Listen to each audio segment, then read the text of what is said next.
You've heard the word mastermind 1,000 times, but what if I told you it doesn't mean what you think it does? What if the real power behind every millionaire, every empire, every miracle was never a meeting, never a plan, but an invisible intelligence moving through those who learn to think as one? For over a century, the world has repeated Napoleon Hill's teachings, yet the secret remained hidden in plain sight, because most people look for the mastermind in others instead of awakening it within themselves. The 10 to 10 sexantines to 10 sexantine to 10 tonight. You'll see what Hill saw, the invisible thread that turns faith into fortune, thought into power, and ordinary men into legends. Rain murmured against the window like 1,000 quiet thoughts returning home. Inside the dim study, the air smelled of old paper and candle wax. A man sat alone before an open copy of Think and Grow Rich, its corners worn soft by years of searching. He had underlined every lesson, memorized every formula, repeated every affirmation, yet the wealth he sought, the calm certainty he envied in the great builders of history, still hovered just beyond reach, close enough to taste, too far to hold. Tonight felt different. Something invisible was pressing through the silence, like a hand reaching from behind the veil. He leaned closer to the candlelight, eyes moving over a familiar sentence until the words blurred into light. The master mind may be defined as, he read, but the line dissolved before the definition could satisfy him. His lips moved before he could think. What if the real secret isn't written, he whispered, but felt? The question lingered in the room like a living thing. The flame quivered. The tick of the clock slowed, or perhaps his awareness quickened until every second stretched wide enough to reveal its heartbeat. For centuries, men had searched for genius as if it were a formula, a code, a method buried in libraries or locked in the minds of the chosen few. Yet Hill had hinted that the power behind invention, fortune, and divine timing was not logic alone, but a spiritual chemistry, a reaction between souls who dared to think together with purpose so intense that it summoned something greater than themselves. He remembered the stories. Edison and Ford walking side by side through Detroit nights, talking until the dawn about engines that had not yet been built. Carnegie and his invisible council, where imagination sat in chairs reserved for minds both living and gone. Jobs and Wozniak dreaming circuits into symphonies. Each partnership, though different in form, was bound by the same vibration, two minds aligned so perfectly that a third mind emerged unseen, untouchable, yet undeniably real. He closed his eyes and felt the silence press against his chest. How many times had he tried to succeed alone, believing self-reliance meant isolation? How many times had pride disguised itself as independence, cutting him off from the very current that could have multiplied his power? Every failed partnership, every project that faded before completion, replayed itself in fragments not as regret, but as revelation. It wasn't talent that was missing, it was tuning. The unseen thread, he realized, hums beneath every successful life. It connects thought to reality the way lightning connects sky to earth, unseen until it strikes, undeniable once it does. Between the inventor and the invention, the composer and the melody, the leader and the vision, there runs a single invisible line. Hill called it the master mind. Others might call it spirit, flow, God, or infinite intelligence. Names were secondary. The truth was simple. When two or more minds harmonize in faith and purpose, the universe supplies a third mind, an intelligence that arranges circumstance, timing, and opportunity with mathematical precision. He breathed deeply. The candle's glow painted his face in gold. For the first time, he felt that the book in front of him was not teaching words, but transmitting vibration. It wasn't demanding study, it was requesting stillness. The mind, Hill had written, is both transmitter and receiver of thought. The man understood now that he had been speaking to the universe on the wrong frequency, demanding in the language of fear rather than communicating in the tone of faith.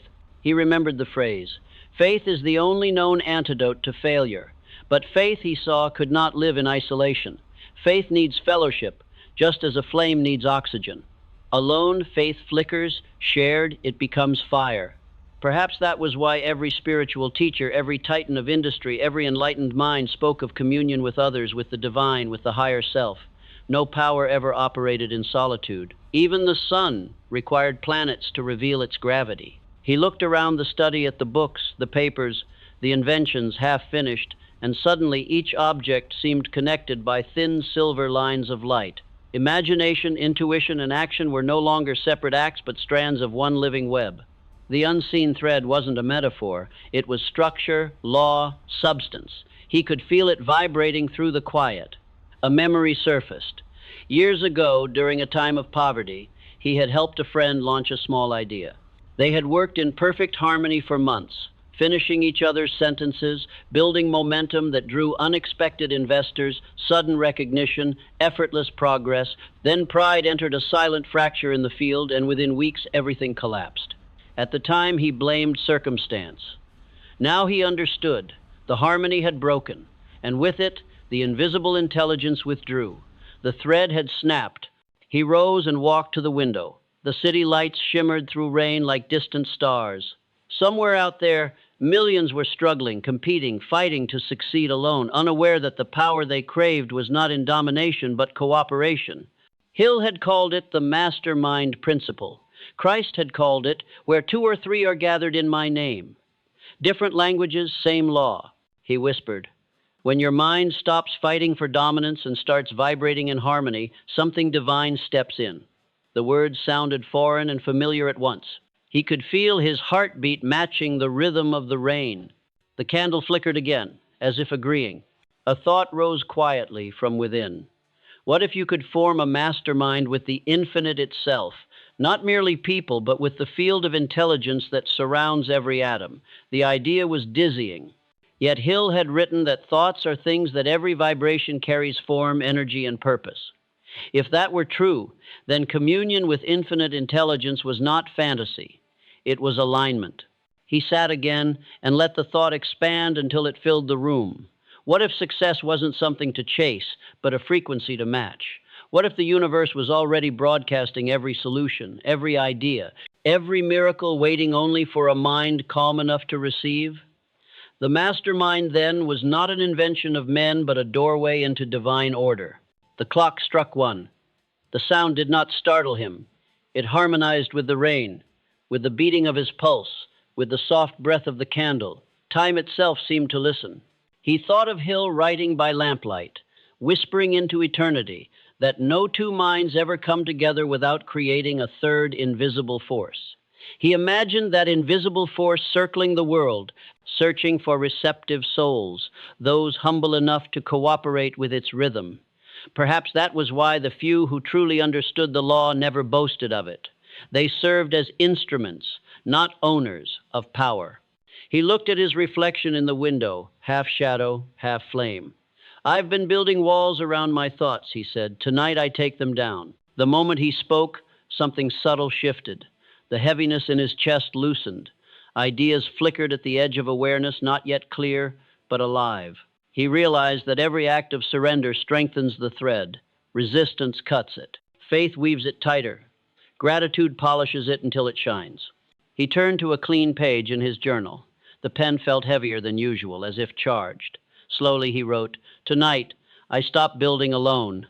The sentence glowed faintly in the candlelight, simple yet final. It was both confession and command. He kept writing thoughts spilling without effort. I will align with minds that uplift, not compete. I will speak only of possibilities. I will train my imagination to expect guidance, not obstruction. I will act as though infinite intelligence walks beside me in every task. As he wrote, the noise of the world faded. The rain softened into rhythm. The candle straightened its flame. He could almost hear a chorus of silent voices, the echo of every thinker who had ever reached this realization. They seemed to say, we have all been here, in this room of awakening. You are never alone when your purpose is pure. Tears rose without sadness. They were recognition, the soul's applause. He remembered Hill's final admonition. When you truly believe you are guided, guidance appears. Faith, he realized, was not blind optimism, but conscious cooperation with unseen order. The mastermind begins the moment you stop asking, how will this happen? And start declaring, it is happening through me. The candle's flame elongated into a thin spear of light, and in that glow he saw symbols, gears turning, bridges forming, hands clasping, the future unfolding from the present like petals from a bud. He laughed quietly. So this is what you meant, Mr. Hill. The walls of the room no longer confined him, they seemed to breathe with him. Each inhalation expanded the boundaries of possibility. Each exhalation released another layer of doubt. He felt not large, but limitless a cell within a cosmic brain, conscious of its connection for the first time. If two or more minds in harmony can summon a third intelligence, then what could one mind in harmony with God summon? The answer was too vast for words. He did not need to define it. He only needed to remain tuned. Outside, the rain slowed to a hush. Dawn approached unseen, yet the air already brightened. He sensed that when he rose tomorrow, the outer world would mirror this inner alignment, new calls, new opportunities, new people vibrating on the same frequency. It was law. He closed the journal gently, as one might close a prayer. The silence that followed was not emptiness, but presence, the unmistakable stillness of power preparing to move. He stood, placed the book back on its shelf, and whispered once more to the unseen thread that now pulsed through everything. Thank you for reminding me that I was never working alone. Then, with a calm deeper than sleep, he blew out the candle. Darkness did not return. The room glowed with a faint, invisible light, the residue of realization, the signature of the master mind. The night had not ended so much as transformed. The rain outside slowed to a whisper, then dissolved into mist that hung over the sleeping city like breath. Inside, the man lay awake, unable to rest. Something within him had been stirred by the vow he had written only hours earlier. The candle had died, yet its light seemed to remain behind his eyes. He could still feel that unseen thread humming, drawing him toward something he could not name. He rose before dawn, driven by restlessness that felt sacred. The air was cool, the world still half dreaming. He stepped outside into the garden, where droplets clung to the leaves like tiny mirrors. Everything was silent, yet alive. It felt as if the universe were listening. He breathed deeply and sensed that behind the quiet, another dimension of awareness waited, one that had always been present but hidden beneath the noise of daily life. Hill had once called it infinite intelligence. Others might call it the collective subconscious or the field, or simply God. Whatever the name, he could feel its gaze upon him. He walked slowly along the path, bare feet pressing into the wet earth. Each step released a faint pulse, and for the first time he realized that movement itself was communication. Every gesture, every thought, every word carried vibration, and vibration was language. If the mastermind principle was real, then he had already entered its conversation simply by aligning his frequency with faith. He thought of Hill's story about Carnegie, who claimed to have a council of invisible advisors. At first, the man had dismissed it as metaphor. Tonight, it felt literal. Perhaps those imaginary minds were not figments but frequencies, echoes of consciousness, still active in the eternal now. Could one speak to such intelligence? Could one receive guidance from minds no longer bound by flesh? He remembered Hill's warning. Whatever the mind can conceive and believe, it can achieve. If belief created reality, then belief in guidance could make guidance real. He stopped beneath an old oak tree, whose branches reached outward like open arms. Closing his eyes, he whispered, "If there is a higher room where ideas are born, I'm ready to enter." At first, nothing happened. Then a warmth spread through his chest, soft, steady, undeniable. It was not emotion. It was awareness expanding. He saw an image in his mind, a door suspended in darkness, glowing faintly. He did not force it. He simply allowed it to exist. When he stepped forward in imagination, the door opened without a sound. He found himself standing inside a vast chamber bathed in golden mist. There were no walls, no ceiling, only an endless horizon of light and thought intertwined. Figures appeared at the edges of perception, some familiar, some unknown, radiating calm authority. He felt no fear, only recognition, as if he had returned to a place he had always known. This, he realized, was the hidden room, the inner sanctuary of consciousness where purpose meets intuition and form begins to take shape. One of the figures stepped closer. It was not a person, but a presence, composed of memory, intention, and light. He felt it speak not through words, but through direct knowing. "You are not discovering anything new," it said. You are remembering what you are made of. The message unfolded inside him like a bloom. The mastermind, the thread, the vibration, all of it pointed back to the same truth. The universe is a single living mind, and each human thought is a cell within it. When two or more cells communicate in harmony, the larger mind awakens through them.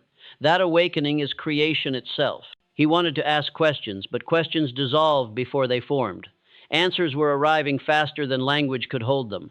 He saw how every invention in history had first existed here, in this chamber of potential, waiting for someone tuned enough to retrieve it. He saw how prayers, dreams, and sudden insights were not accidents but transmissions received by prepared minds. The hidden room was not a destination. It was a frequency always present, rarely perceived. The warmth grew stronger until it filled his entire body. He sensed that this was not imagination but participation in a higher dimension of reality. Then the vision faded gently, leaving behind a certainty that would not waver. He opened his eyes to find dawn bleeding through the horizon, the first light touching the wet petals of the garden. He whispered, "I found it." Yet he knew he had not found it through effort, but through surrender. The hidden room opens not to those who force entry, but to those who become still enough to notice the door has been open all along. He returned inside and brewed a cup of black coffee, the rich scent grounding him back to the physical world. But even in the small act of stirring sugar into the cup, he could feel the same intelligence guiding his hands. Every ordinary moment was threaded with the extraordinary. He smiled, realizing how often he had walked past miracles disguised as routine. At his desk, he began to write again, not from thought, but from flow. Words spilled as though dictated from the unseen. The hidden room exists within every human mind. It is entered through faith, decorated by imagination, and lit by gratitude. Those who meditate upon purpose long enough eventually feel the doorknob turn. He paused, pen trembling. This felt different from the motivational scripts he had written before. These lines carried pulse, breath, and quiet power. He could sense the same current that had moved through Hill when he first described infinite intelligence. Then another thought arose, simple yet electric. Perhaps the mastermind isn't formed when people meet, it's revealed when they remember they were never separate. He leaned back, letting that truth settle. The division between minds was illusion.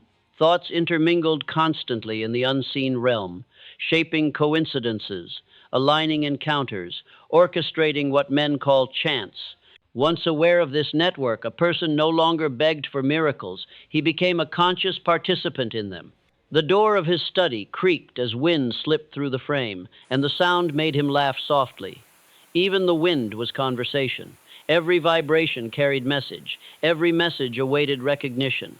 He whispered, "I hear you." And the air seemed to settle in response. He spent the day moving differently, speaking slower, listening deeper, treating silence as instruction rather than absence. At the cafe, he noticed strangers' words echoing his thoughts. On the street, he saw symbols in billboards, timing in traffic lights, rhythm in chaos. The hidden room had extended itself into the world, proving that inner and outer were mirrors. That evening, he sat again by the window, watching sunset ignite the clouds. He thought about the loneliness that had haunted him for years, the belief that he had to carry the weight of creation alone. Now it felt absurd. How could a wave be lonely when the ocean breathes through it? He realized that Hill's entire philosophy pointed to partnership with the divine. Desire was the spark, faith the bridge, persistence the current, and the mastermind, the vessel through which infinite intelligence flowed into tangible form. The hidden room was the inner command center where these elements met and fused. He closed his eyes once more and imagined the golden chamber. "Show me what I must know next," he thought. Immediately, images appeared, flashes of people he had yet to meet, opportunities not yet visible, challenges designed to test his faith. But behind them all ran a single instruction: trust the rhythm. The phrase repeated like a mantra until it became a heartbeat in his mind. Trust the rhythm. The universe operates by precise timing. When you align with its tempo, effort dissolves into flow. The reason most men fail is not lack of will, but lack of rhythm. They rush when they should wait, doubt when they should believe, speak when they should listen.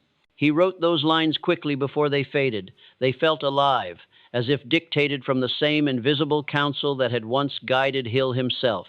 Perhaps that council never disbanded. Perhaps it awaited any soul tuned enough to join. As night fell again, he lit a new candle. Its flame danced in the same spot where yesterday's had stood, yet it felt brighter, steadier. The air around him vibrated with unseen companionship. He understood now that the hidden room was not visited once, it was meant to become home. He whispered to the light, "I am no longer searching for signs, I am the sign." A quiet joy filled him, deep and unwavering. He saw that every human being could awaken this connection, the artist with his brush, the mother with her child, the worker at his bench, each could access the same field of wisdom if only they would pause long enough to listen. The mastermind was democratic. It served any heart disciplined enough to harmonize with faith. He imagined what would happen if millions learned this truth, if humanity replaced competition with cooperation, fear with shared purpose. The world itself would transform, not through politics or force, but through vibration. Every thought of harmony would strengthen the hidden room. Every act of gratitude would brighten its walls. He took a final sip of coffee, gone cold, and felt gratitude rise unbidden. Gratitude, he realized, was the key that kept the door open. Doubt closed it, worry locked it, but gratitude swung it wide. He closed his notebook, extinguished the candle, and stood in darkness once more. Only it was not darkness, it was quiet fullness, the pregnant pause before creation. The hidden room lived within that silence, waiting for anyone brave enough to enter without fear, to listen without demand, to act without hesitation. He smiled into the void and whispered, "Tomorrow, I begin building from here." Outside, the mist thickened, but the first stars pierced through. Their light shimmered on every surface, linking sky to earth in a web of radiant lines, the same unseen thread, now visible to eyes that had learned how to see. And somewhere beyond the veil, a whisper answered, "Welcome home."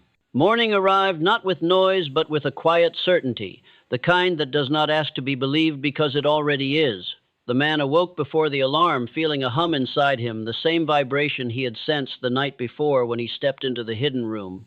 But now it wasn't fleeting. It was steady, gentle, alive. For the first time in years, he didn't wake to a list of worries. He woke to a pulse of direction. He made his coffee slowly, as if the ritual itself were a prayer. Steam curled from the cup like spirit taking form. The scent filled the air, rich, grounding, simple. He watched sunlight spill across the desk where Think and Grow Rich still lay open, its pages yellowed but glowing as though the words had absorbed last night's revelation. He touched the page that had once confused him, the one that spoke of vibration, of the mind as a broadcasting station of thought. Hill had written that every mind emits energy, and that energy magnetizes experiences of similar frequency. It was the same truth mystics had whispered for centuries. You do not attract what you want, you attract what you are. The man whispered the line to himself like scripture. You attract what you are. He leaned back in his chair and felt it, the subtle resonance between thought and world. The ticking of the clock matched his heartbeat. The chirping of the birds outside followed his breath. The room itself seemed to inhale when he inhaled, exhale when he exhaled. It was no longer him and the world, it was the world breathing through him. That was the law of resonance. The universe, he realized, was not a machine to be manipulated, but a symphony to be joined. Each thought was a note, each emotion a chord, and faith was the rhythm that held them together. The stronger the rhythm, the clearer the melody, and the more powerfully the world responded. He recalled the words Hill had repeated again and again. Every man is what he is because of the dominating thoughts which he permits to occupy his mind. Dominating thoughts, the phrase echoed like thunder. Not random thoughts, not wishes, but dominant ones, those repeated, emotional, electrified ideas that sculpt reality. He opened his journal and wrote a single line across the top of the page. My life is the echo of my vibration. As he wrote, a memory surfaced, the years he had spent chasing opportunities that seemed to vanish just before they became real. He had blamed bad timing, luck, other people, but now he saw that nothing external had betrayed him. It was his own inner frequency that had been misaligned. He had been broadcasting on the channel of fear while demanding results from the station of faith. You cannot tune into abundance while vibrating scarcity. You cannot summon harmony through resistance. The universe does not respond to words, it responds to vibration. He stood, walked to the window, and looked at the city below. The streets were waking, cars moving, people rushing, each one vibrating their own inner weather. He wondered how many of them knew that their invisible state of mind was creating visible circumstances. The thought made him both humble and powerful. He whispered, "Everything I meet today is a reflection of me." And in that moment, something clicked. The law of resonance wasn't about forcing outcomes. It was about becoming the outcome. When the vibration of the goal and the vibration of the self become identical, manifestation is instantaneous. There is no time delay in spirit, only in awareness. He tested it immediately. He closed his eyes, took a deep breath, and visualized the kind of day he wanted: calm, creative, purposeful. He saw meetings flowing easily, inspiration arriving effortlessly, people responding with warmth. But instead of imagining these things as distant events, he felt them now: the gratitude, the confidence, the ease. His body vibrated differently. The air around him felt lighter. He smiled and said softly, "It's already happening." Then he went about his morning. What followed was not miraculous in appearance, but extraordinary in alignment. A message arrived from a colleague he hadn't spoken to in years, offering collaboration on a project that matched his current vision. Later, while walking to lunch, he overheard two strangers discussing the exact topic he had been studying the night before. Everywhere he turned, signals of harmony appeared. He laughed quietly. "Of course," he said, "it's resonance." Hill had described this invisible harmony in the language of cause and effect, but the man saw now that it was more than mechanical law. It was relational, personal, alive, like a dialogue with the divine. When you vibrate faith, the universe answers in kind. When you vibrate doubt, it too obliges. He wrote later that afternoon, "The universe is neutral until I choose my tone. My tone is my destiny." That sentence lingered in the air like perfume. He knew it was true because he could feel its vibration: calm, certain, empowering. He began to experiment deliberately. Each morning he would wake and choose a frequency: gratitude, confidence, peace. Then he would hold it, not as a forced thought, but as a felt reality, for as long as he could. The results were uncanny. Calls returned faster. Obstacles softened. People mirrored his calm. What had once been hard began to unfold with elegant precision.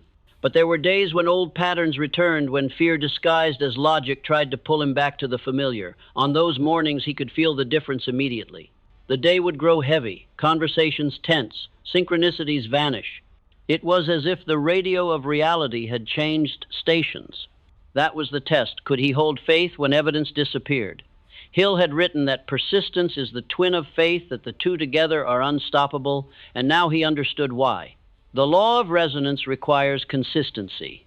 A single burst of belief can open a door, but only sustained vibration keeps it open. So he practiced. When doubt crept in, he did not fight it. He observed it until it lost power. When fear spoke, he listened without surrendering, letting it dissolve in the higher frequency of awareness. Slowly he learned that emotion itself was not enemy but instrument. Each feeling, even pain, could be tuned to reveal its wisdom. The point was not to suppress emotion but to transmute it. He remembered Hill's story of Henry Ford, who faced ridicule and bankruptcy, yet persisted until vibration turned circumstance. Whether you think you can or think you can't, you're right. That sentence, once a cliche, now sounded like physics. Belief was frequency. Action was amplitude. Together they created form. Late one afternoon, as golden light filled the room, he experienced something deeper. While writing, he entered a state of flow so complete that time vanished. His pen moved faster than thought, capturing insights he hadn't known he possessed.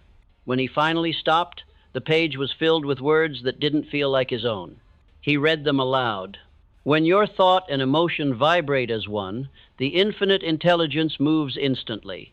The distance between desire and manifestation is measured only by doubt." He stared at the line in silence, chills running down his arms. This was no longer theory. It was transmission.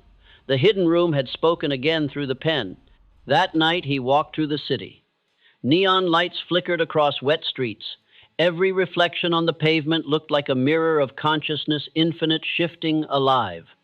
He felt connected to everything. The strangers laughing outside a cafe, the musician playing a broken guitar, the wind stirring paper along the curb, everything vibrated with purpose. He whispered to himself, I am not separate from the field. I am the field observing itself. The realization was intoxicating. It erased the illusion of smallness that had haunted him for years.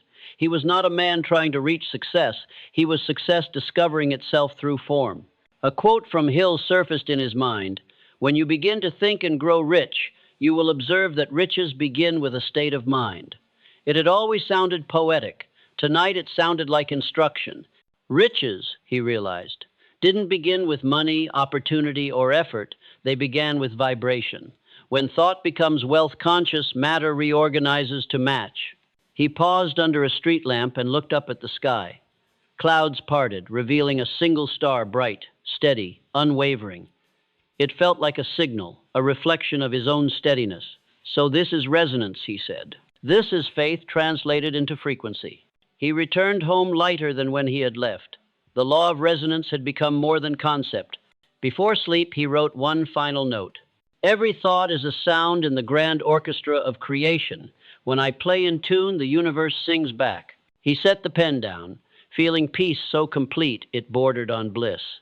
Outside, wind rustled through the trees like applause. As he drifted towards sleep, he sensed again that golden chamber, the hidden room pulsing softly behind his eyes, and from its silence came a whisper clear as thunder. Your vibration is your invitation. The words echoed through his dreams, weaving themselves into every image, every heartbeat, every breath. And when morning came, the world itself seemed to echo them in sunlight, in coincidence, in the quiet certainty that what he sought was already his, resonating patiently, waiting for recognition. The next morning, the man woke with a sense of anticipation that had no clear origin. It was as if his spirit had received an invitation overnight, one that his mind was only now beginning to understand. The law of resonance had taught him that vibration precedes reality, that what he feels deeply enough must eventually take form. Today, that truth was about to prove itself in motion. He dressed simply, tied his shoes, and stepped outside into the morning light. The sky above was pale blue, washed clean by the previous night's rain. The world smelled new. He walked toward the small cafe he often visited, not out of routine, but because something wordless pulled him there. The air felt charged, like a scene waiting for its next actor to appear. Inside, the hum of conversation wrapped around him like soft static. He ordered coffee, found a seat by the window, and watched the crowd. People passed with purpose, some hurried, some lost in thought, yet amid the noise, he could sense subtle harmonies, as if each mind were an instrument in a vast unseen orchestra. He smiled. The law of resonance wasn't just about personal vibration. It was collective. Every mind influenced another. Then it happened. A stranger, a woman in her 30s, eyes bright with intensity, sat at the table beside him. She carried a sketchbook filled with diagrams, notes, and equations. When the wind from the open door fluttered one of her pages to the floor, he instinctively picked it up and handed it to her. Their eyes met. In that moment, something invisible passed between them, a spark without words, recognition without reason. It wasn't attraction in the ordinary sense, it was resonance. Thank you, she said, smiling. You wouldn't happen to know anything about energy frequencies, would you? He almost laughed at the coincidence, or rather the orchestration. A little, he replied. Why do you ask? She turned the sketchbook toward him. On the page were diagrams that looked eerily similar to the notes he had made in his journal about vibration, thought, and manifestation. I'm trying to prove, she said, that intention can alter physical reality if two or more people focus in unison, like constructive interference in sound waves only with thought. He blinked slowly, absorbing her words. This was no accident. This was the universe, answering his inner declaration through a human messenger. That's exactly what I've been studying, he said. Napoleon Hill called it the Mastermind Principle. Her eyebrows lifted. You mean the idea that two minds in harmony create a third intelligence? He nodded. Yes, the third mind, the unseen intelligence that emerges when thought and purpose align between souls. They talked for hours.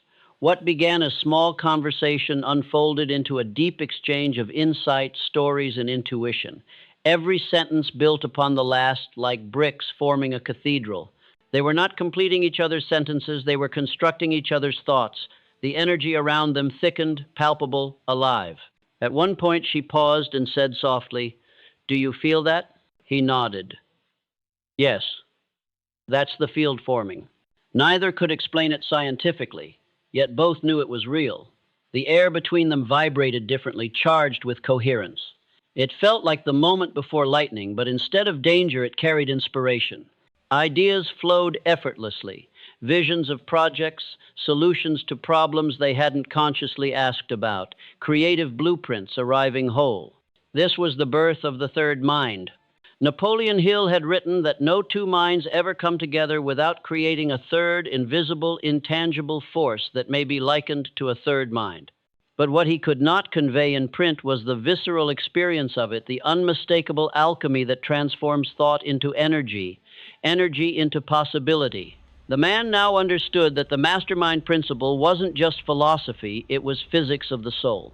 They began meeting daily, not because they planned to, but because inspiration demanded it. Each time they sat together, they entered the same current, a current that carried ideas neither could reach alone. They stopped taking credit for their insights. It was clear that something greater was thinking through them. They were channels, not owners.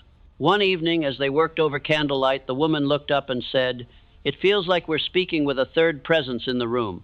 He smiled. "We are. The third mind." Her eyes softened.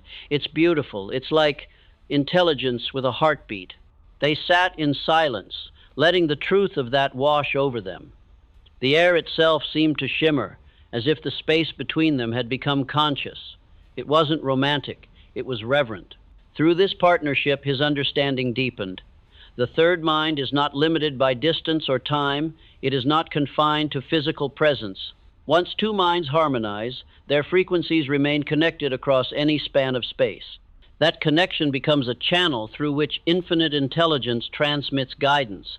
Every true invention, every creative surge, every revolutionary breakthrough in history had been born through such channels. He began to see the pattern everywhere in friendships that changed history, in teacher-student relationships that shaped civilizations, in marriages that birthed movements. Wherever harmony and faith coexisted, the third mind appeared, weaving destiny through willing hearts. But Hill had also warned, harmony must be protected. Discord is the thief of power. The higher the vibration, the more fragile it becomes to ego, fear, and control. It didn't take long for the test to arrive. One afternoon, after weeks of collaboration, they found themselves disagreeing not about ideas, but about recognition. A small tension entered the room like static. It was faint at first, then sharp. He wanted credit for a phrase. She felt unseen. Words began to twist. The lightness that had filled the air turned heavy. Inspiration stalled. And then, as quickly as it had appeared, the field was gone. The silence was no longer sacred, it was hollow. The third mind had withdrawn. He felt it instantly, that sudden emptiness, the loss of flow. It was as if music had stopped mid-song.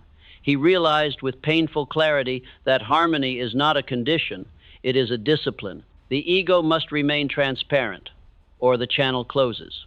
He looked at her and said quietly, "We just lost it, didn't we?" She sighed, eyes glistening. "Yes, for a moment we started thinking of ownership instead of service." He nodded. "And the third mind doesn't belong to those who want control. It only visits those who surrender." They both fell silent. Then, as humility returned, so did the light. The heaviness lifted like mist, and with it came a new realization. The third mind was not a reward for perfection. It was a reflection of alignment. The moment alignment was restored through forgiveness, the current resumed. From that day on, they began every meeting with a brief prayer, not religious, but intentional. Let our purpose be pure. Let our thoughts serve creation, not pride. The practice worked like calibration. The field always responded. He understood now why Hill insisted on the phrase, "in the spirit of harmony." Harmony is not agreement on ideas, it is agreement on intention. When the intention is to create value and uplift consciousness, the universe joins the effort. When intention turns selfish, the universe withdraws silently.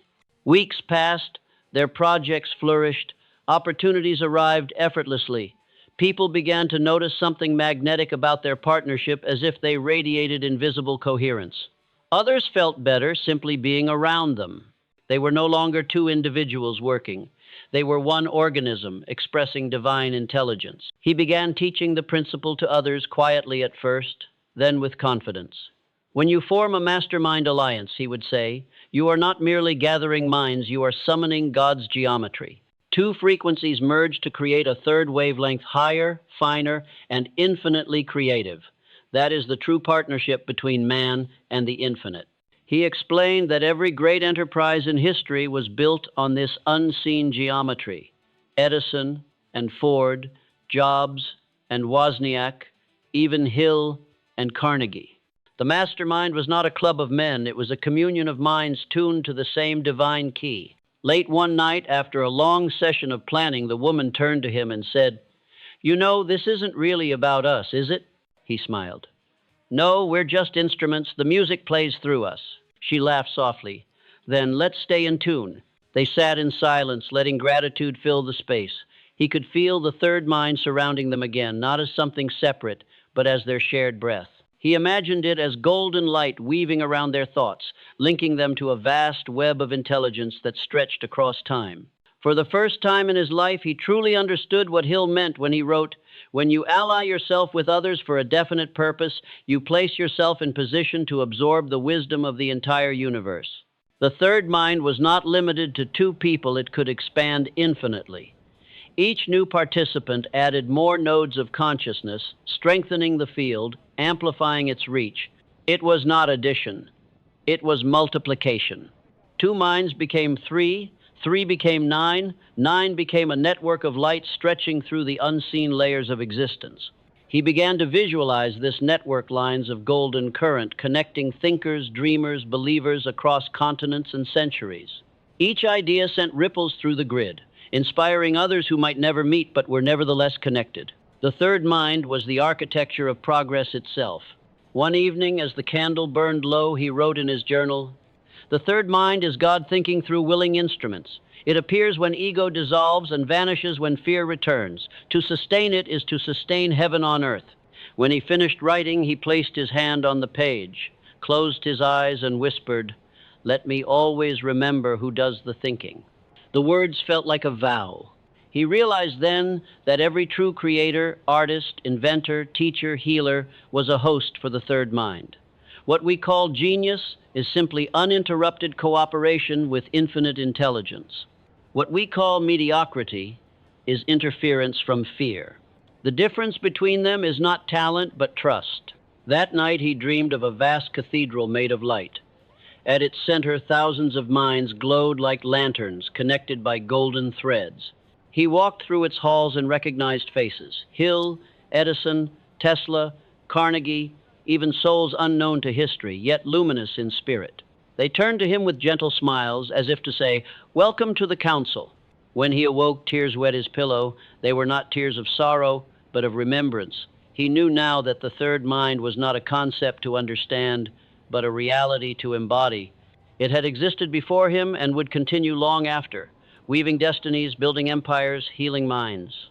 He rose, opened the window to the morning air, and whispered into the rising sun, use me! And somewhere, beyond the limits of hearing, the third mind answered not in words, but in the unfolding harmony of the day ahead. Evening descended like velvet over the city. Lights blinked on one by one, constellations mirrored in glass and stone. The man walked along the boulevard, coat collar turned up against a soft wind that smelled faintly of rain. People hurried past, faces lit by phone screens, minds spinning in silent isolation. Yet to him, the crowd felt orchestrated movements flowing with such quiet precision that he could almost hear the score behind them. He smiled to himself.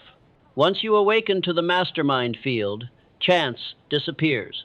Everything becomes composition. A taxi stopped just before he stepped from the curb. A child's laughter rose from a passing window.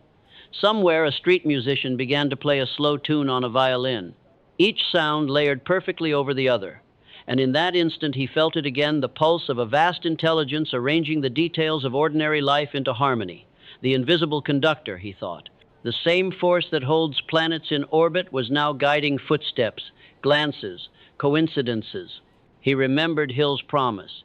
When your plan is clear and your faith unwavering, unseen forces come to your aid. Until now, he had accepted the sentence as metaphor. Tonight it felt literal. The conductor was real, not a personality, not a deity perched above the clouds, but a living law that coordinated all vibrations into perfect timing. Every mind that thought with purpose became an instrument in its symphony. He crossed the street and entered a small park where lamps glowed like halos in the mist. Sitting on a bench, he watched the rhythm of life unfold. The jogger's steady pace, the breeze stirring leaves in countertempo, the flicker of lamps synchronizing with his heartbeat. There was intelligence here, and it was listening. He whispered, "I know you're there." A sudden calm descended, deep enough to still thought. Into that silence came an inner voice, not foreign, not his own, simply clear. It said, "You have never walked alone. Every step was scored before you took it." He exhaled slowly. The words carried no command, only comfort. The invisible conductor had been with him all along, turning even his detours into rhythm. Failure had never been punishment, it had been rehearsal. Each delay had strengthened timing, each setback had tuned humility. The conductor wastes nothing. He looked back over his life and saw the pattern.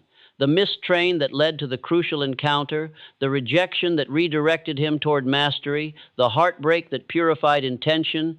At the time, those moments had felt chaotic. Now they appeared symmetrical, necessary, divine. The symphony of destiny could only be heard from altitude, never from the middle of a measure. He rose from the bench and began to walk again, whispering gratitude with every step.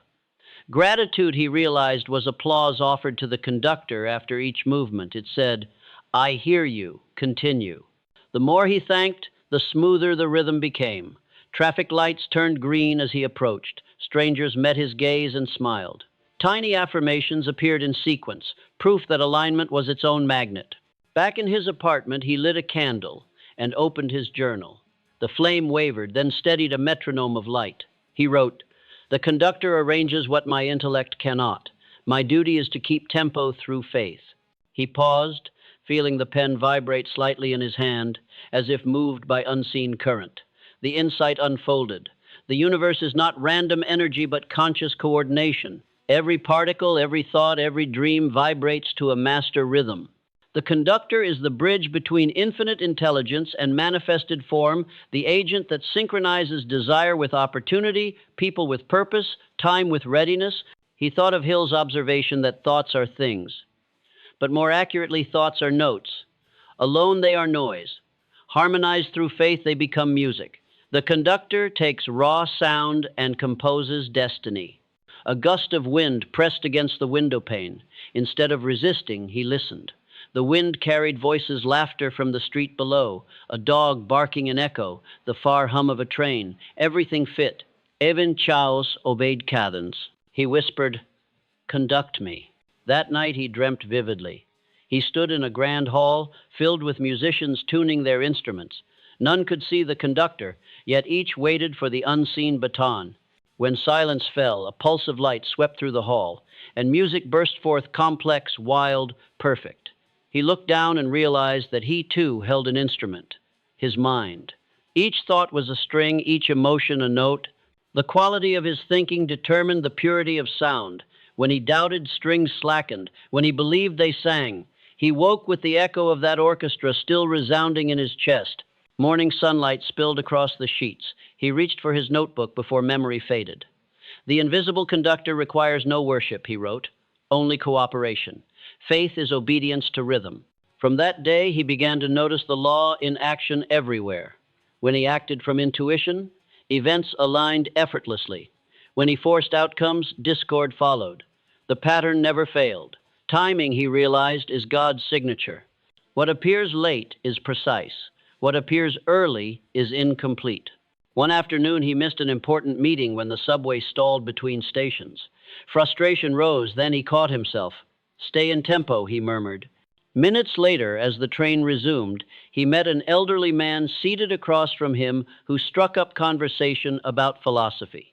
Within 10 minutes, that stranger introduced him to a contact who would later transform his career. Coincidence? No. It was the conductor rearranging measures to preserve harmony. He began living by a new creed: act when moved, Rest when still, trust the pause. Each day unfolded like music scored by invisible hand. Opportunities arrived in crescendos, followed by rests of silence meant for integration. He no longer feared the quiet, he listened to it. In silence, the next cue was always whispered. At night, he reflected on Hill's teaching of applied faith, the willingness to move as though success were already secured.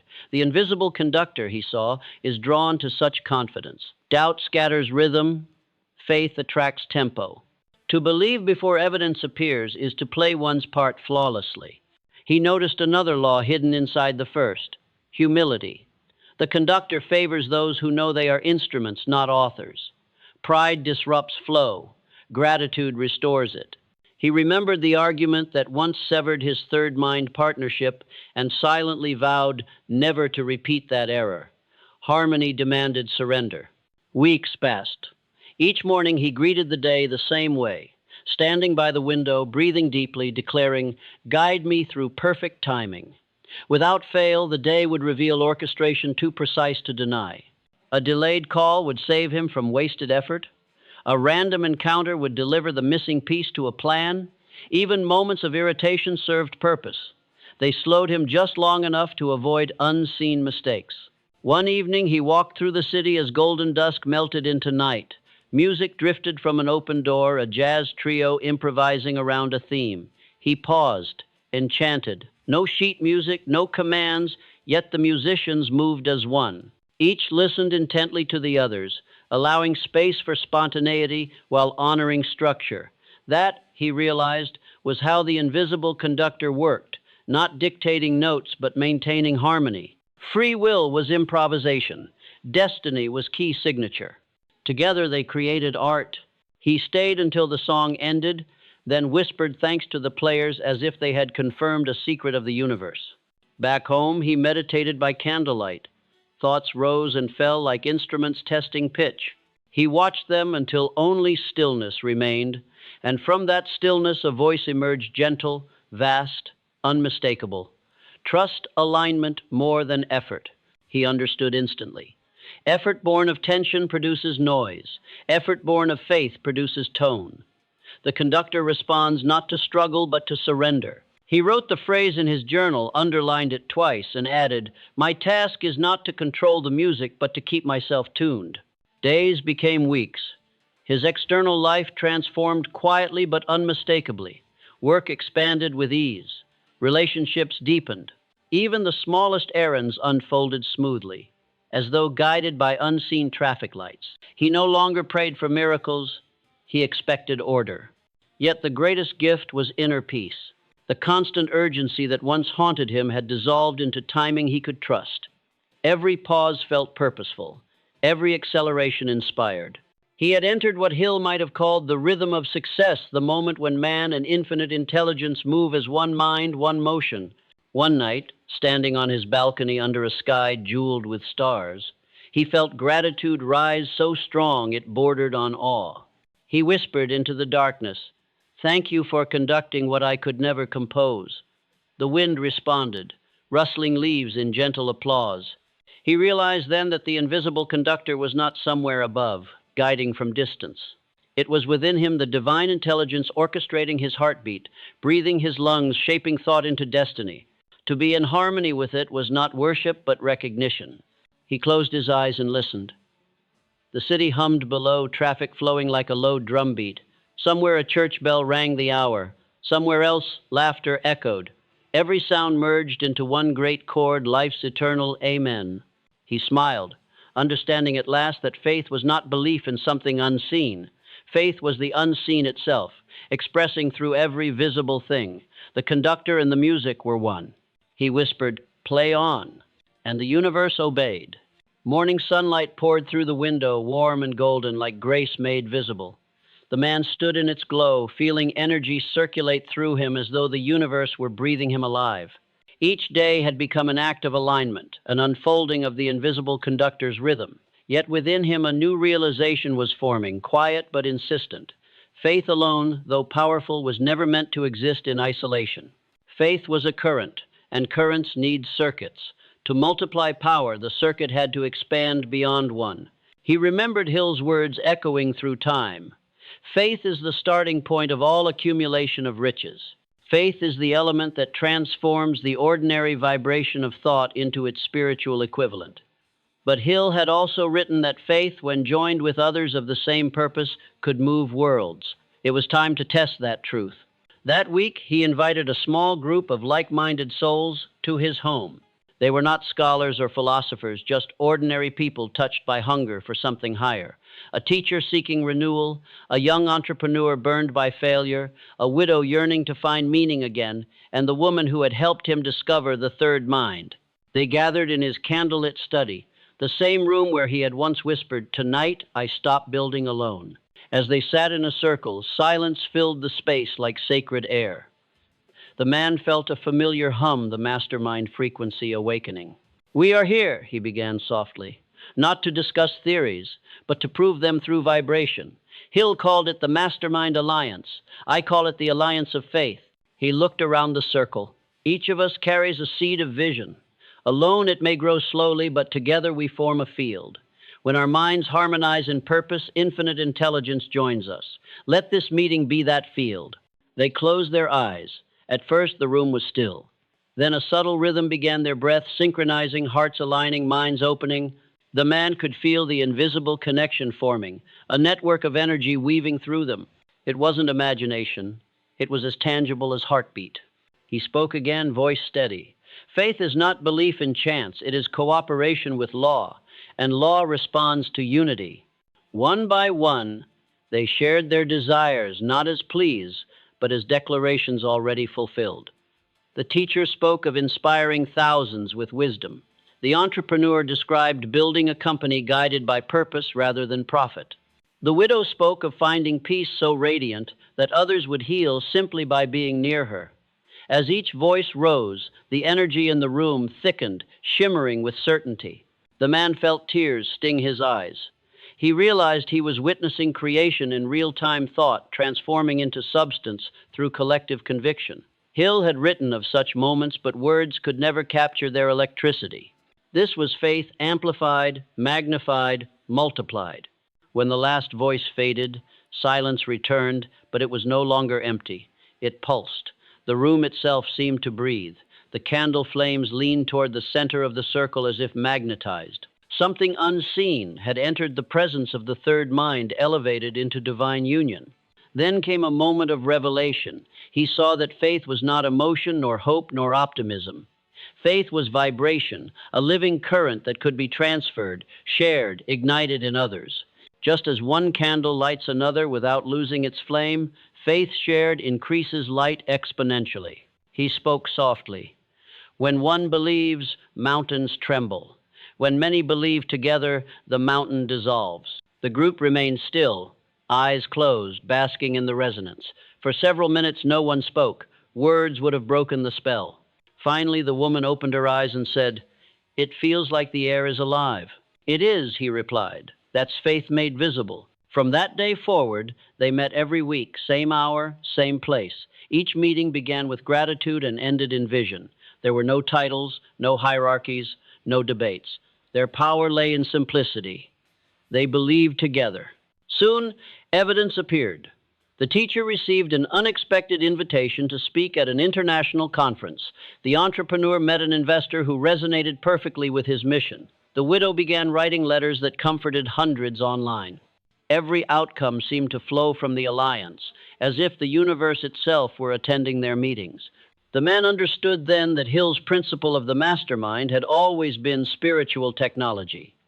Faith, multiplied by unity, becomes the highest form of creative power available to man. One evening during their sixth gathering, he addressed the group. Faith is not passive trust.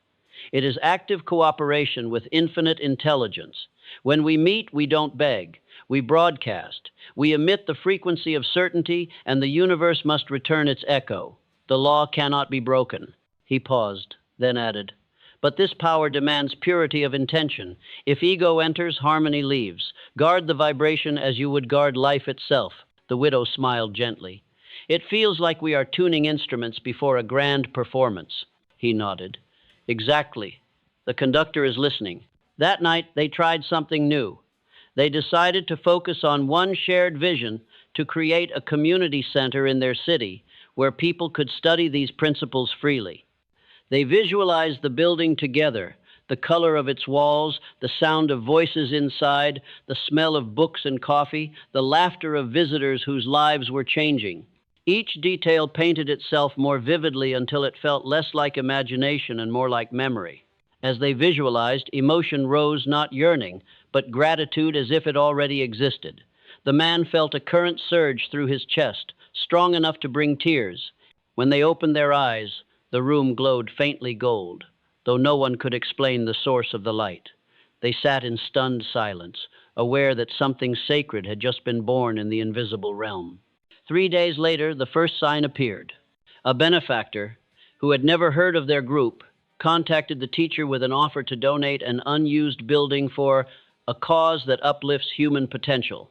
The details matched their vision: exactly the same neighborhood, the same design, the same opportunity. It was as though reality had read their minutes and obeyed. The man laughed when he heard the news. "Of course," he said, "faith never delays. It waits for readiness." Word spread. Their alliance grew. Each new member brought fresh energy, and each week the field expanded. People arrived anxious and left radiant. Some claimed physical healings, others creative breakthroughs. But the man cared less about miracles than about transformation. The real miracle was awareness, the understanding that we are co-authors with the divine. One night, as he prepared the room before the meeting, he felt the familiar hum intensify. He knew without doubt that infinite intelligence was present. He whispered, "What would you have us learn next?" The answer arrived as intuition clear as voice. "Teach them that faith shared becomes vision, and vision shared becomes reality." When the group gathered, he told them what he had received. "The alliance of faith is not a ritual," he said. "It's a reminder. The power we seek is already within each of us, but belief multiplies in the presence of others. Alone, faith whispers. Together, it roars." He looked around at their faces glowing in candlelight, the teacher, the entrepreneur, the widow, the woman beside him, and felt deep reverence. He understood that no one among them was leader or follower. Each was a note in the same divine chord. As weeks turned to months, their meetings became legend. Strangers would knock at the door, drawn by intuition, saying they had felt a call. The circle always made room. Each newcomer brought a new octave, and the vibration soared higher. At times, the group would sit in silence so profound that the air itself shimmered. People reported seeing light, hearing inner music, feeling waves of love that defied language. The man no longer doubted Hill's assertion that faith is the eternal elixir which gives life, power, and action to the impulse of thought. He had seen it, felt it, lived it. The alliance of faith had become a living organism, breathing through many hearts, guided by one rhythm. But faith, like fire, must be tended. There came nights when fatigue dulled their focus, when worry crept in disguised as realism. The man reminded them gently, "Doubt is static in the signal. The conductor is still playing, we just stopped listening." At those words, calm would return and the music of certainty would resume. Eventually, their community center opened its doors. It stood modest but radiant, sunlight pouring through wide windows onto shelves of books and quiet corners for meditation. Above the entrance, carved into wood, were Hill's words: "Whatever the mind of man can conceive and believe, it can achieve." Visitors came from everywhere, seeking the vibration they felt in stories about the place. The alliance had become movement. On the opening day, as hundreds gathered, the man stepped forward to speak. His voice carried the gravity of one who had seen behind the veil. "We built this place not with money, but with faith. Faith multiplied through harmony.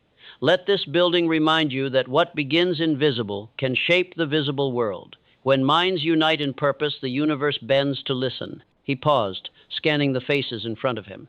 Hill wrote that when two or more minds come together in harmony, a third mind, an unseen intelligence, is born. I tell you now, that intelligence is alive in this very air. Feel it, trust it, become it. The crowd fell silent, every soul tuned to the same resonance. For a heartbeat, the entire hall seemed to glow, not metaphorically, but literally, a soft golden hue dancing across the walls like living light. Some gasped, others wept quietly. He closed his eyes and whispered, "The alliance is complete." That night, after everyone had gone, he stood alone in the empty hall. The air still vibrated with power. He looked up at the ceiling and whispered, "Thank you for showing us what unity can do." The silence answered with peace. He realized then that faith is the most democratic power in existence, available to all, withheld from none. It asks only alignment and belief, and when shared, it becomes the very architecture of miracles. As he left the hall and stepped into the night, stars burned brighter than usual, as if the heavens themselves were acknowledging the alliance below. He smiled, hearing Hill's voice echo in his heart, "Faith is the starting point of all miracles." And the man whispered back, "And unity is its completion." He walked on, beneath the quiet sky, carrying the glow of 1,000 awakened minds, a living testament to the law that had begun as theory and ended as reality.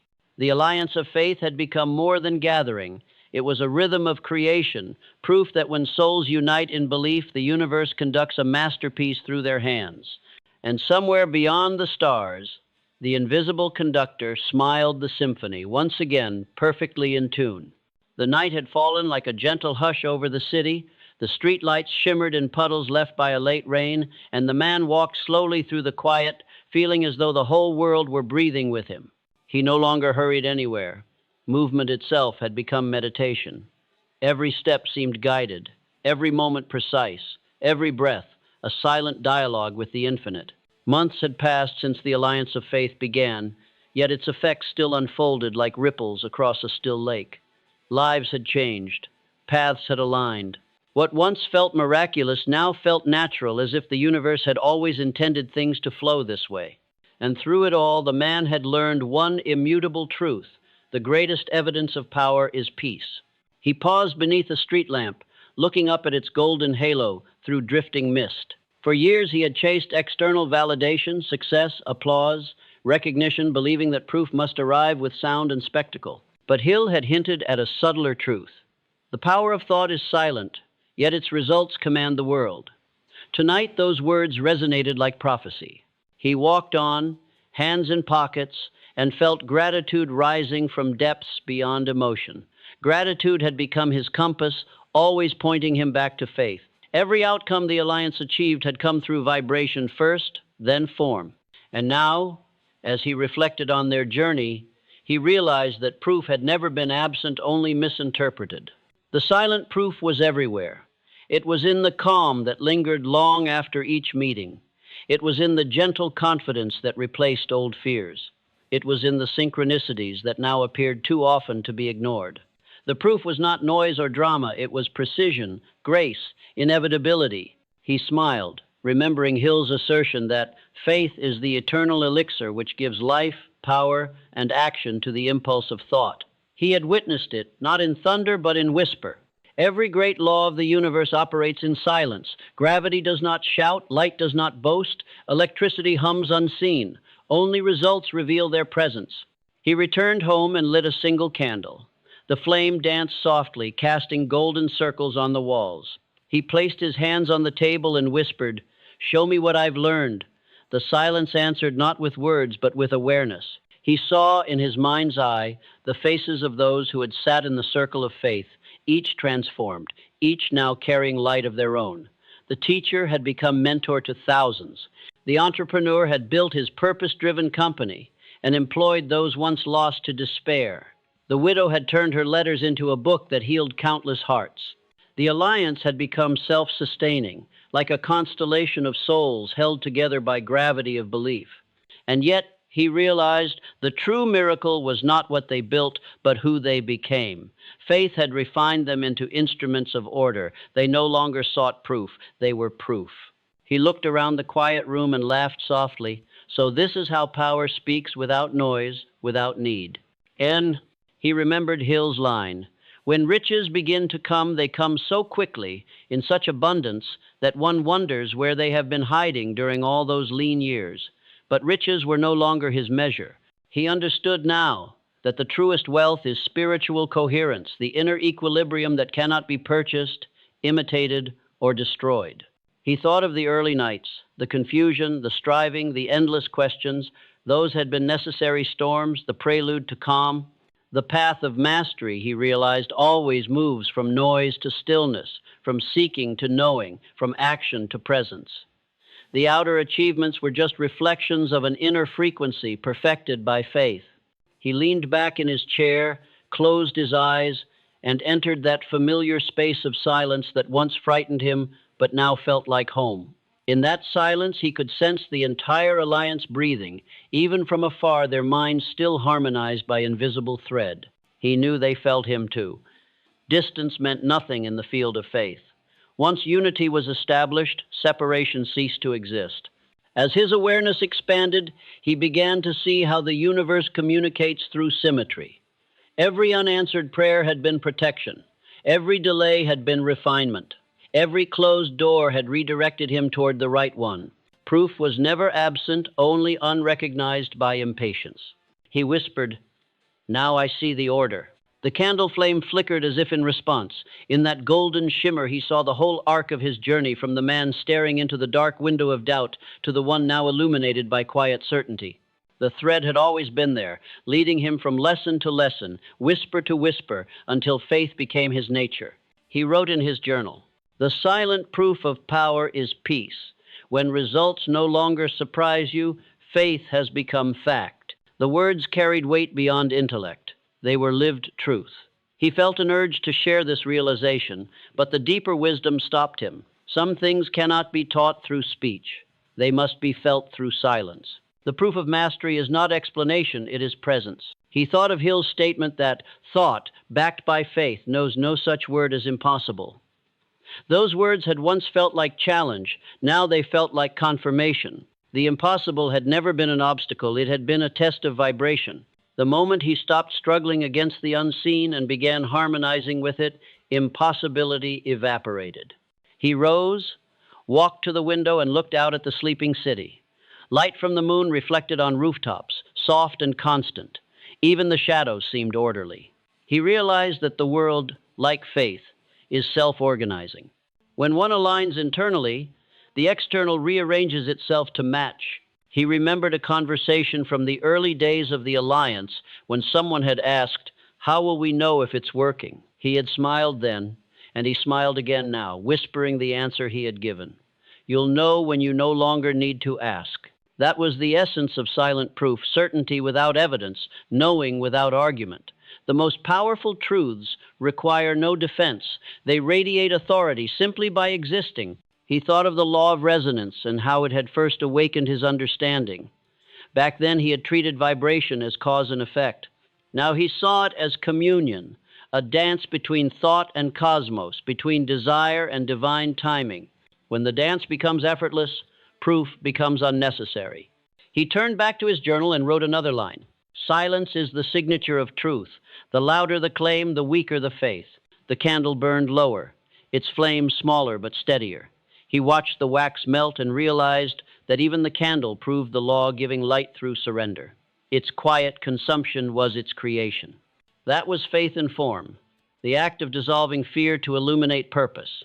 He remembered Hill's teaching that every adversity, every failure, every heartache carries with it the seed of an equal or greater benefit. He smiled. Knowing that he had lived the equation backward, he had searched for benefits first and found that adversity had transformed itself into meaning. Faith had rewritten his memory. Even pain now appeared as precision. The clock ticked, marking seconds, like drops of eternity. He felt time slow until it almost stopped. The conductor was present again, guiding not events now but awareness. He whispered, "I understand." In that moment, he saw how all things connect: the rain, the breath, the meetings, the delays, the triumphs. Each note had played its part in the divine composition, nothing wasted, nothing random. Every motion accounted for by invisible intelligence. That understanding filled him with a joy too deep for expression. He closed his eyes, and for a moment, everything vanished the room, the city, even his own identity.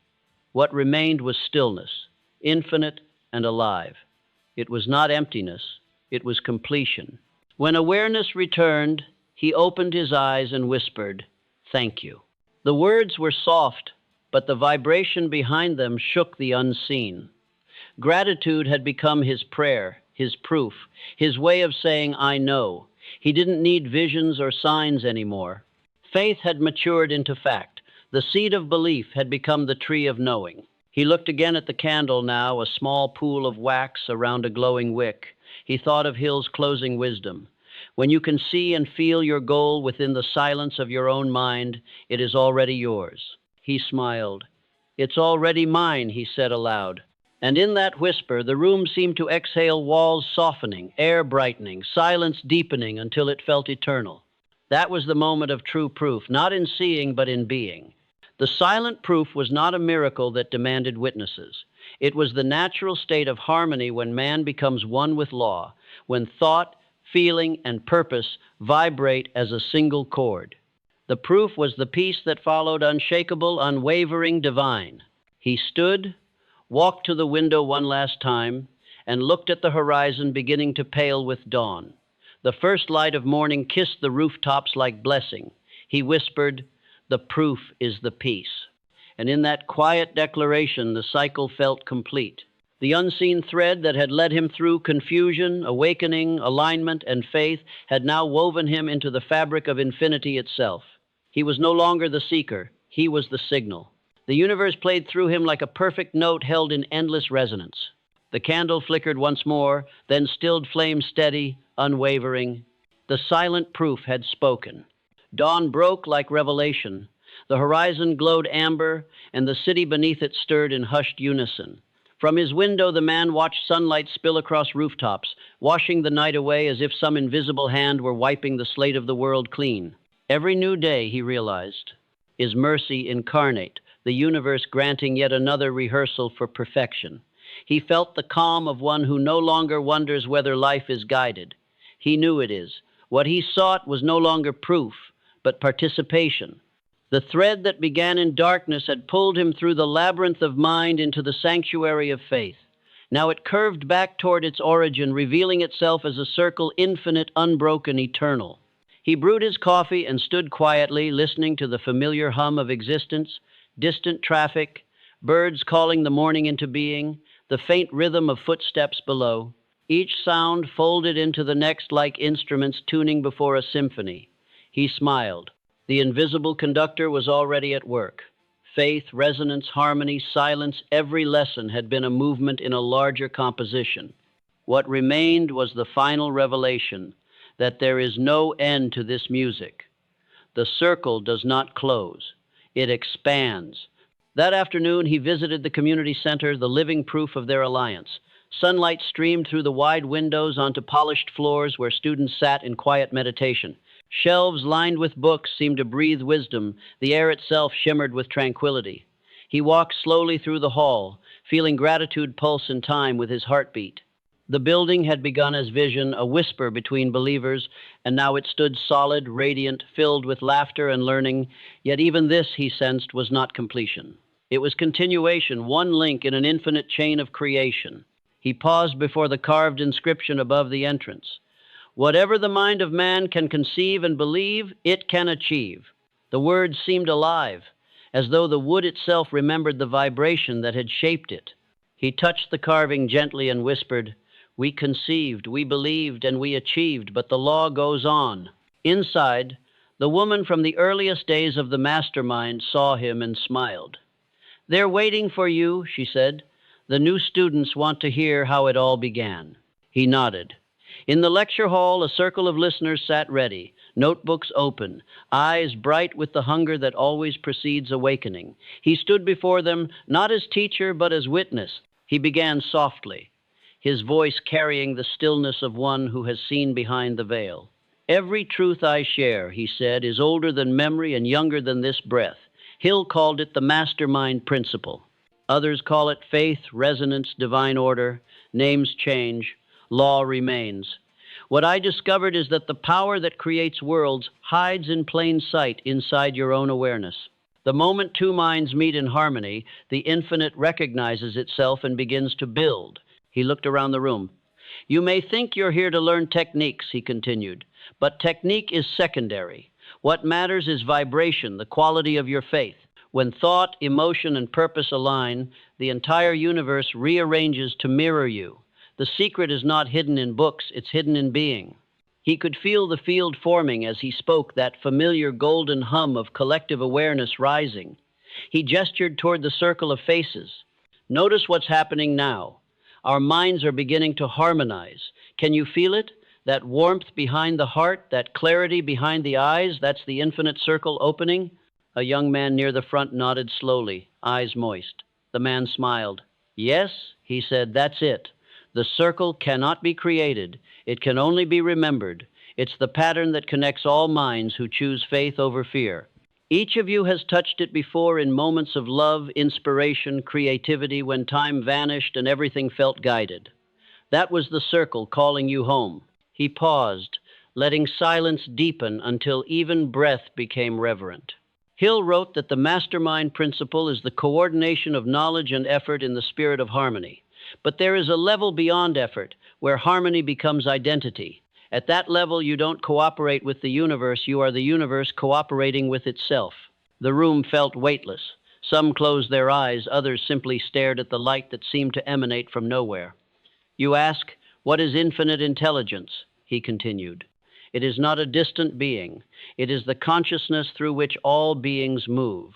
You are cells in its body, thoughts in its mind. The moment you act in love, you act as it.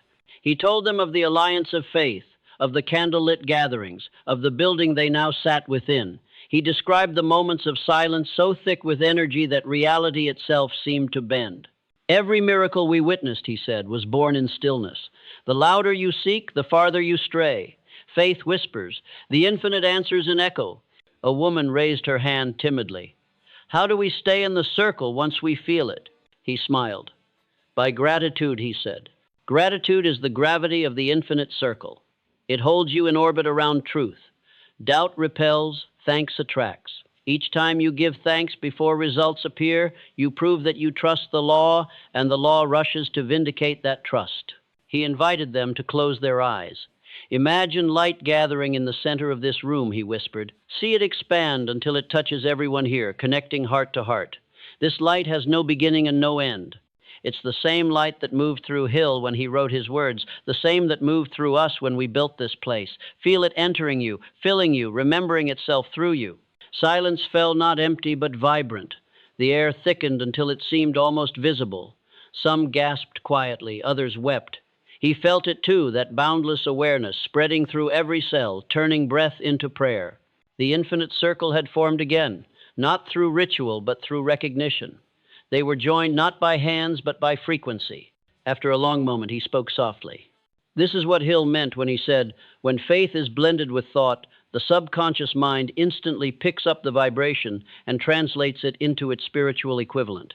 What you feel now is that translation. Faith has become substance. When the meditation ended, the group sat in stunned quiet. Some looked around as if waking from dream. The man smiled gently. Now you know, he said.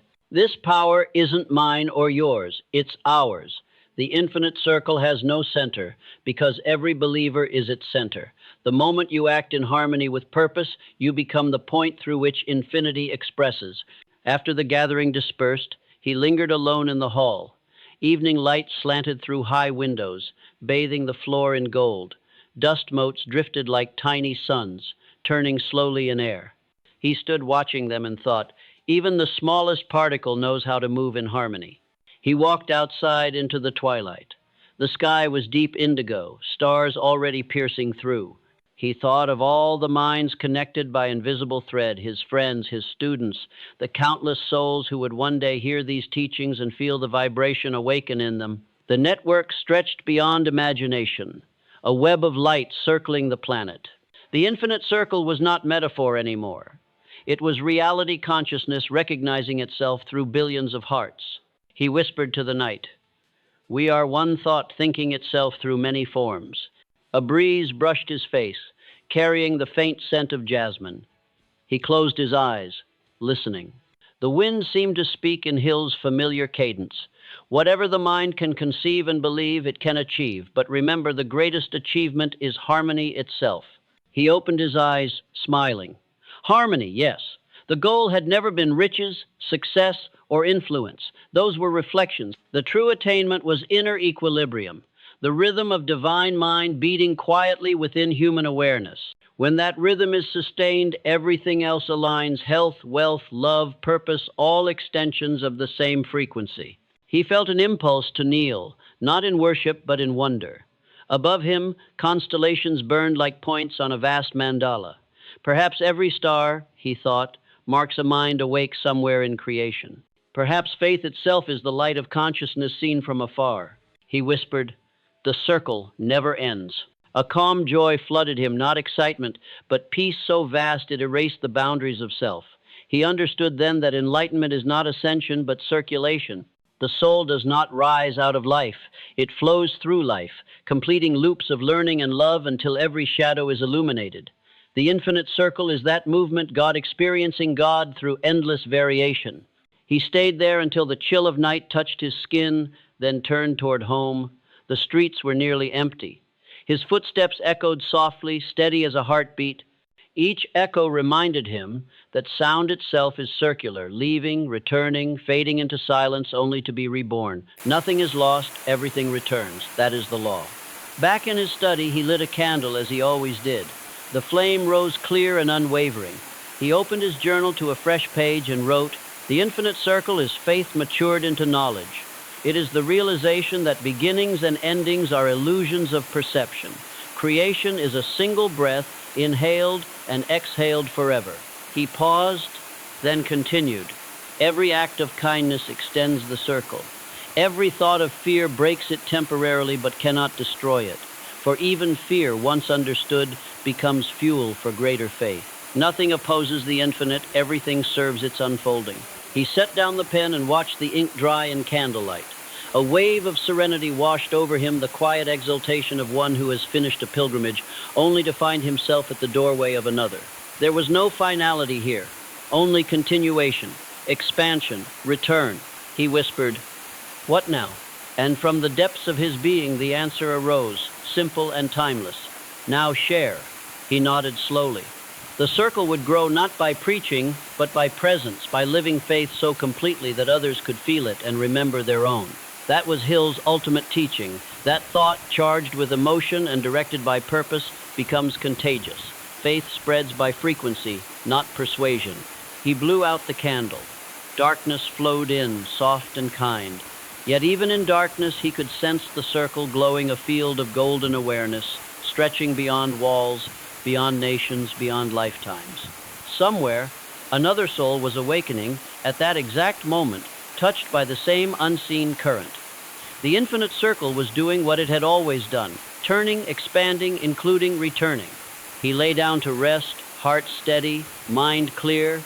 Just before sleep claimed him, a single thought rose not from intellect, but from the infinite itself. The circle is complete, and yet it has only begun. He smiled into the silence. Outside, the wind carried the faint rhythm of waves from a distant shore, repeating endlessly the same holy pattern: rise, fall, return, as the universe itself whispered its eternal refrain. All is one. Dawn again. The world bathed in gold, soft as forgiveness. The first rays of morning slipped through the window and rested on his desk, the same desk that had witnessed every phase of his transformation. The confusion, the searching, the revelation, and the peace. He sat quietly, hands folded, listening to the language of light. It flickered across the pages of his journal, across the candle he had not yet lit, across the faint dust that danced above the wood. Each shimmer spoke of continuity. Thought, he realized, was never the source of power, it was the vessel. Behind every thought that ever changed a life, behind every plan, every word, every prayer, there has always been light. He closed his eyes and felt it move through him, not metaphorical light, but presence. It was the same radiance that Hill had tried to describe when he wrote of infinite intelligence, the same illumination that mystics called spirit, that scientists sensed as energy, that poets named love. It was all the same current, and it flowed silently behind the theater of the mind. For years he had mistaken thought for master.